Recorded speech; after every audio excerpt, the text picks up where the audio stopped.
एका पुस्तकाचा 2/5 भाग व 10 पाने वाचून झाल्यावर 110 पाने वाचायची राहिली तर त्या पुस्तकात किती पाने आहेत? बघा, पुस्तकाची एकूण पाने आपल्याला काढायची आहेत. पुस्तकातील 2/5 भाग आणि नंतर 10 पाने वाचून झालेली आहेत. आता बघा, 2/5 म्हणजे पुस्तकाचे समान 5 भाग केले असतात, त्यातले 2 भाग हे वाचून झालेले आहेत. एकूण भाग किती आहेत? 5 आहेत. मग 2 भाग वाचून झाले आहेत तर 3 भाग वाचायचे राहिले आहेत.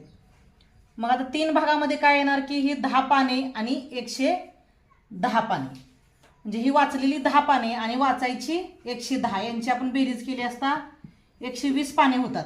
म्हणजे 120 पाने आपण समजूया की वाचायची राहिलेली आहेत. मग 120 म्हणजे काय आहे तर 3 भाग आहे, वाचायचा राहिलेला आहे. आता आपण काय केलं, ही वाचलेली 10 पाने आणि राहिलेली 110 पाने यांची बेरीज केली तर ती होतात 3 भाग. मग 3 भाग बरोबर 120, तर 1 भाग बरोबर आपल्याला काढावं लागेल. 1 भाग बरोबर 120 भागिले 3. आता 3 ने 120 ला भागूया आपण. 3 1 3, 3 चौक 12, शून्याचा भाग बसला. बघा, 120 ला 3 ने भागल्यानंतर 1 भाग बरोबर 40 आले, म्हणजे 1 भाग बरोबर 40 पाने. तर आपल्याला किती भाग काढायचे आहेत? 5 भाग काढायचे आहेत. एकूण पुस्तकाचे किती भाग आहेत? 5 भाग आहेत. म्हणून आपण काय करूया, 40 गुणुले 5 करूया.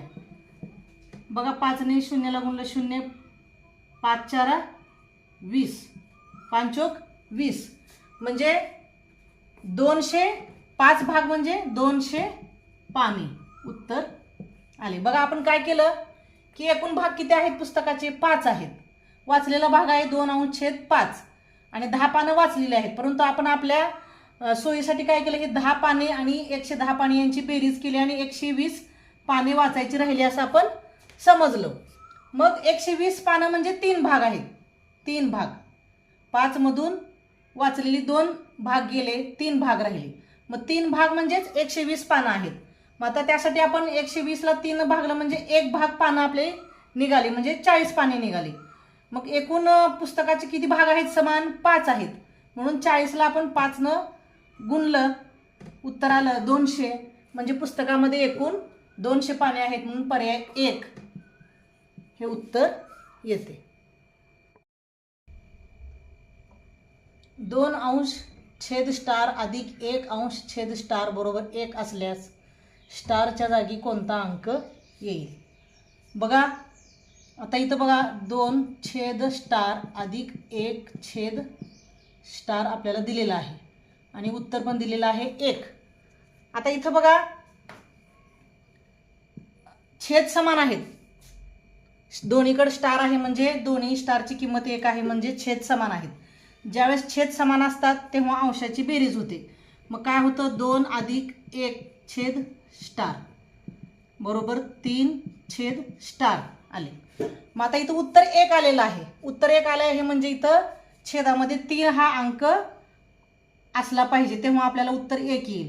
बघा, 3/3,